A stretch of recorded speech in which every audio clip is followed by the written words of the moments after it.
we're trying to get, I'm based at UNSW, but working with Cameron Tonkin-Wise, who you've already heard today, and Pauline McGurk from, who was at Newcastle but is now at Wollongong, and Joanne McNeill. And we've been basically trying to get Australian Research Council linkage money to work directly with industry, so to speak. I always think it's a slightly strange term. We so far haven't been successful, but we're keeping trying. And in the meantime, we've started this project basically with whatever funds we can find. And we're trying to just begin the relationship of basically working in partnership with 6 startup platform cooperatives over 3 years with the purpose of finding out sort of how they're coping with a number of challenges that are relevant to this session, but that I think my description of what we're going to do, and I don't want to take too long because I want to open this up, but is about taking a step from the wonderful examples that we've heard so far towards thinking about how do those kinds of examples add up? How do they become part of a movement for systemic change? And so I guess the first point I want to say is, without even talking about platform cooperativism, is I think one of the threads that's come through all the presentations up to this one, and that it's included in what I'm going to say, is that what is happening here are micro narratives of the intricate struggles with and around democratic forms of ownership and control, and that kind of bottom-up means of living with and learning to perform those shared means of ownership and control. And I really appreciate the kind of granular accounts that we've had here, because I know there's been a lot of debate over the 2 days about the top-down versus bottom-up potentials for systemic change. But no matter what we do top-down, if we don't struggle and also kind of flourish with at these granular levels, with this ownership and control dynamics that have been described here, then nothing that happens from the top down will sort of establish itself over the long term, I believe. So I think, and that's something that I don't want to lose in suggesting that I am now talking about something about what happens over a number of cooperatives or over scale. And so that's, I think, one of the challenges that we struggle and want to grapple with in this project is, if we are going to, as researchers, sort of work with 6 different relatively small, well, they're very small startups, but with an eye to saying, what would this look like if it was replicated or expanded over a large scale and a long time? Then we want to have that sense of shared practices around ownership and control built into it from the start.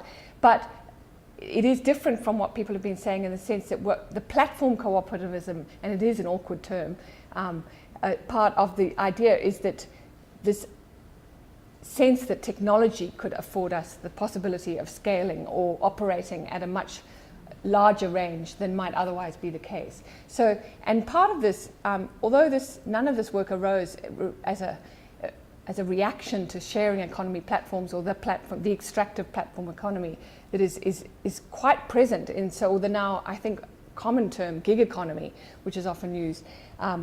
That's really what it's becoming easier to frame this as a response to that. So I think the platform economy and the mode of securing work through digital platforms has so rapidly been taken up by a very capitalistic and extractive mode of organizing work that the possibilities of platform cooperativism, although, as I say, they weren't necessarily seen initially as a response to that, are becoming framed in a way that's useful to say, look, there are other possibilities. So at a systemic level, and somebody, I forget who it was, raised the question of artificial intelligence yesterday morning early on. And we haven't talked about that a lot, but the possibility of encoding modes of top-down ownership and control into digital platforms, and then having them kind of self-regulate and perform through algorithms is really real, and is happening around us. And to think of a set of strategies and practices that I think come from what we've heard so far today, but could be built into digital platforms that would counter those extractive and top-down models, is really the vision of platform cooperativism. Now, the term itself, I think, was coined originally by Tribble Schultz, who's a New School academic in New York, and Cameron and I held a seminar with him a couple of years ago, which led to working with these different entities.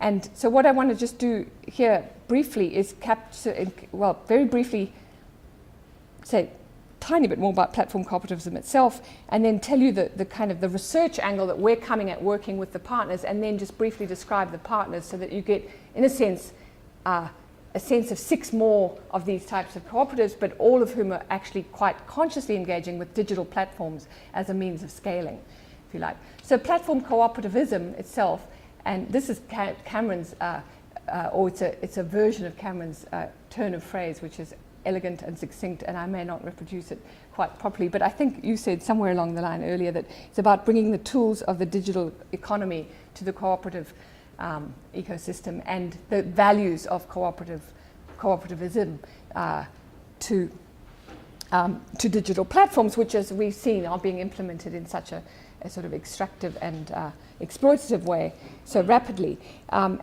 actually, just I don't know if people, if anybody did listen to Jim Stanford's video that was sent around last night. Did anyone?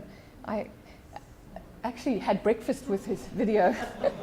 It's really worth a watch, in part because it connects to some of the legal angles in this project. But he talks about, it's very enthusiastic, animated presentation that in many ways links this issue of sort of organizational practices that we're talking about here with the system level discussions that we've been having a lot of over the 2 days. And he links the two. And he talks about socializing finance and socializing production, and those two angles as being two particularly important strategies for linking those macro and micro levels. And although, and there are 2 examples right now at the moment about sort of socializing finance that relate to platform businesses, which we're not working with, but I just wanted to mention because they're operating at a scale that is quite significant already. And one is Food Connect, which is a Brisbane-based community-supported agriculture scheme, which has always operated through a software platform. But they just raised, I think it just closed in the last week, through Australia's first legalised crowd equity finance capital raising. They raised $2 million to buy the physical premises which can operate as a community-owned food hub. And then there's also the Ori Co-op, which is Organic Regenerative Agricultural Investment Cooperative, which is a member-owned cooperative, which is in the process of launching its first investor member-owned investment purchase of farmland to keep it organic. So farmland that would otherwise pass out of the organic system into the ownership of communities who will then work with managers on that farmland to keep it organic in perpetuity. So those are 2 kind of financing models. And we actually in this research project are not looking really directly at finance much. So I mentioned that at the beginning because I think the finance, we could talk about this in a larger discussion, the finance aspect of building a different kind of ecosystem of cooperative organizations, particularly if they're going to use digital technology. And there's a sort of paradox in the platform, the hopes for platforms, in that on the one hand, and we've heard people talk about the internet today as a means of democratizing knowledge and the sharing of and both knowledge and practices, and minimizing transaction costs and the sort of zero marginal cost vision of, I forget who it was in Europe, Jeremy, anyway, who went around Europe as the sort of third industrial revolution. Rifkin, that's right.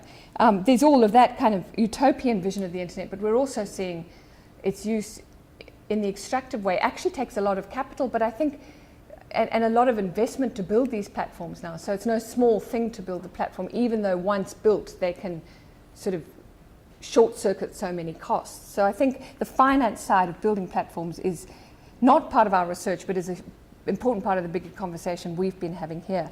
But the 3 research angles that we bring in this research project, sort of walking along the path with these 6 startups for 3 years, hopefully, if we get that support, and we're sort of doing that at a micro level, are legal, design, and urban.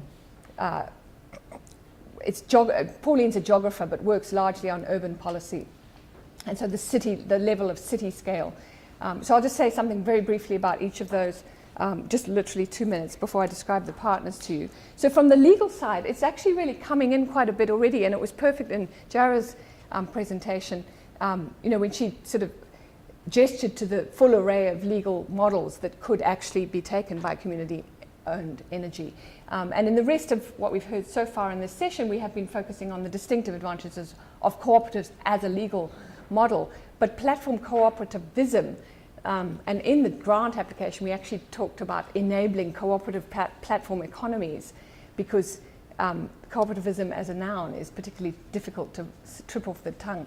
But part of that, the implication of cooperativism is that there are ways of being cooperative without necessarily being a legal cooperative as an entity. And so there's a healthy debate, and we just had a workshop with all of our partners where that debate was really live, is why can't you, and I think Stephen raised this, perhaps not en masse yesterday, but certainly in teacup conversations, why not just devise a company? And in the Australian situation specifically, where we do have the federal challenges over the fact that cooperatives are at state level and corporations are at federal, why not design a company structure that has a constitution customized to operate like a cooperative? And there is actually a very interesting model in Europe being developed called the fair shares model, which actually creates a multi-stakeholder cooperative, which has, and I love that you said, where is Robin? Yeah, you've got investor class members sitting there waiting. So the fair shares model has investor membership, has founder membership, labour and customers. But it can work off a not-for-profit association set of rules, it can work off company rules, it can work off cooperative rules. And the Fair Shares project in Europe is at the stage of setting up labs in different European countries and working on rule generators to actually, at the very practical applied level, generate the possibility of basically creating a multi-stakeholder cooperative type of set of practices of ownership and control, but funneled through different ownership models depending on the tax and legal environment that you're operating in. So this is in many ways very practical, but it's the nitty-gritty of moving away from the hierarchy, which Jim Stanford's video really has this lovely kind of intro to what market capitalism really is, which is this sort of actually the internal hierarchy of corporate affairs is as far from democratic equality as you can get. So we have those debates about the legal, and we hope to work with the entities, so supporting them in exploring alternatives for different legal structures, and that overlaps with governance as well, which, as Robin emphasized, the softer sides, and actually as everybody has emphasized, the education and training side of learning to be a cooperator. It's tied into legal, but it spills well over that and ties very much into design. And now my 2-minute summary of Cameron's role in this, with Cameron sitting here, can be negated, added to it, or edited. But here, I mean, Cameron's really a wonderful presenter, but what he brings to this project is this really embodied, and sort of both practical and theoretically informed sense of what is it that the design of these platforms can do to contribute to that shared sense of mutuality and community and the kind of productive tussle. That's what I feel like you've been describing in these, that back and forth over who's benefiting and who is not, and how do we balance the different values, the social and environmental values. How does that get designed into a platform? And this is where, we've seen the big sort of popular platforms like Uber and Airbnb so rapidly design in an absolutely different direction, and that's what, if you see Cameron present on this at length, is really vivid. The seamlessness and the convenience and the removal of social friction that those platforms enact. So they take out they take out the membership, they take out the social tussles, and it's all about sort of convenience, smoothness, and I and my. And there's a great picture, and I have to reference your presentation, a presentation of Cameron appearing as this perky, pleased Airbnb host or customer, I suppose, saying, "Hi!" ! I'm Cameron, which, as if you know him, is really an enacted performance of the platform, which runs against the grain of what he would choose as identity, but runs against the grain of what we might want to kind of collectively construct under any circumstances, and to have a platform that allows cooperative practices and that sense of identity, and to move away from surveillance. I mean, there's a whole data privacy dimension to design as well, and that is really, I think, important if a platform-embedded cooperative is going to scale in a way that keeps alive the cooperative principles. That design part of it is a really crucial aspect. And the third place is the third part of the urban policy dimension has two things that are relevant to our conversation in these 2 days. One is the ability to connect to place, and at the city or town scale, and a couple of our partners are working specifically in that. So I'll describe it in a minute when I just summarize who they are. But the other is, I think, the capacity to try and sort of talk, to embed the idea of cooperative platform, digital platforms, into a larger narrative that has a language that appeals to people as a larger story about a new mode of, we've been talking about language a lot in these 2 days. Now, platform cooperativism itself probably isn't going to get anybody excited. I don't know, maybe it would. But there is something about sort of taking the sense of fast-moving technology and connecting it to older values that has a really important place in stories of what becomes possible, and that also connects to technical policy issues of particularly the legal and governance issue, side of things that we can then debate with policymakers. And it's about trying to work through, at the level of cities, some narrative that can connect with policymakers in a relatively accessible way, that can raise these issues both at the larger cultural story level and at the technical, logistical barriers that are faced by actual entities trying to make it work on the ground. And we feel that works quite well at a city level, and Pauline's got a lot of experience in research at that area, and in particular she's been doing work on smart cities, which again is often taken up as a narrative at city level that sort of jumps on the bandwagon of technology in ways like Google's Toronto Sidewalk project, where you're effectively handing over an entire waterfront to a private company, and then all the sort of legitimacy and democratic challenges that come up with that. Sharing cities is a kind of counter-narrative to the smart cities, and platform cooperativism is part of a sharing cities narrative. And we've had some interesting events with Sydney City Council. In fact, some of us are meeting with them again next week. And there's a lot of exciting things going on in Melbourne with conversations with local councils around this. So there's I think, lots of potential there for system-level cultural stories to circulate around this sort of approach. And also, I guess, just to say, before I briefly describe the partners, I won't go past half past, is to say that this is a counter-narrative to regulating the platforms. So I think there's a lot of anxiety about the gig economy, but we went and gave evidence to the Future of Work inquiry at the Senate. And actually so Cameron and I and Joe were all there, and after we'd finished, one of the members of Parliament said, right, we've got the Business Council of Australia up next, from the communists to the capitalists, or something. No, from the socialists to the capitalists. He said, from the socialists to the capitalists. And I thought it was almost amusing. Like, what we had been talking about was, our conversation yesterday, I think the eco-socialists, we could have the conversation in a minute. We're probably not in the same space, but we're not in the Business Council of Australia space. So who are our partners? Just very quickly, there's two that are sort of sector specific, and the other four are what I like to think of as part of the ecosystem of making this whole idea spread further. So the two sector-specific ones are a really nice contrast of, we've got a real diversity of legal form and ethos, if you like. Open Food Network has a software platform that allows people to set up Food Connect type businesses in any setting, where they basically end-run the supermarkets and connect local farmers with local consumers via the software platform. It's open source technology, it's completely non-hierarchical, it's a kind of trust-based federated system. They've got chapters popping up all over the UK, they've got some in Spain, one in Canada, one in South Africa.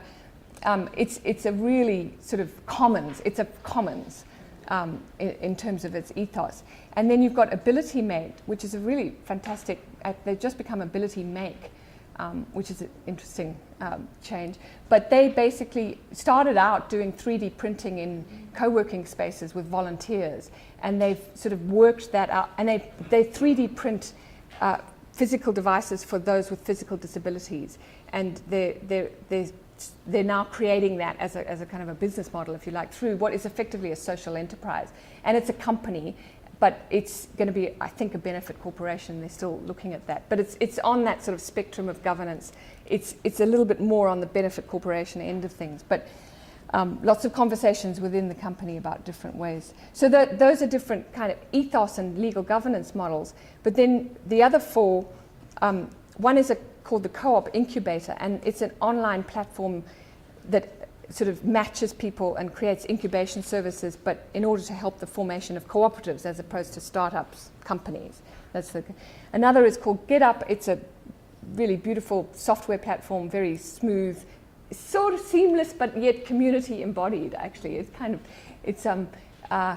it's sufficiently seamless that people will use it. But it shows you the connection. So it's been used by unions and for their campaigns. It's been used by schools for different groups within the schools. And it shows you the islands and the pockets and the lines of people that are communicating with each other. So it's a kind of visible map of lines of communication, but allows people to communicate across large organizations and groups very effectively. Beehive is a marketplace platform being developed in Bendigo, which is a place where lots of other people can run peer-to-peer businesses on their platform, but all with a sense of connection to place, that they're run by local people for the benefit of local people. They have a sort of distribution model attached to it, where there's a bit like Jared described with community energy projects, certain percentages of the income stream go back in locally. And it's a response to the global platforms arriving in places like regional towns and saying, you know, here we are, TaskRabbit, Uber, Airbnb, we will solve your or we, you know, we'll become the mediator for you locals to interact with each other, but of course on a governance model that then distributes those profits directly out of the regional area. So it's a response to that. And then the final one is YLab, which is currently a subsidiary of the Foundation for Young Australians, but hopes to, over the next 3 years, become a separate legal entity. And they are working with, well, it's got a lot of dimensions, but perhaps the easiest way to describe it is creating member-owned entity of young people who will help to seed and catalyze the sorts of changes we're talking about in all sorts of other organizations, including possibly starting their own business models, but also not necessarily, but moving towards that by going into larger, medium to larger organizations and effectively consulting with them, but from a social innovation point of view. So people who've graduated from Australian Foundation for Young Australia programs might become an associate of YLab, and then they work with other organizations on social innovation projects, and in the process produce training materials, webinars, ways of, you know, codifying the knowledge that people are using to sort of push organizations to change and become more open to these kinds of practices that we've been talking about today. And YLab is trying to support them in forming a member-owned organization that will have shared intellectual property and capacity to share, you know, possible business opportunities and income streams through that. And that's the sort of very short version of where they're going, with a model for young people to push forward social change at the organizational level in ways that might turn into cooperatives, but might turn into all sorts of other sort of tweaks to our organizational practices. So I'll leave it there, and we can go to a wider conversation.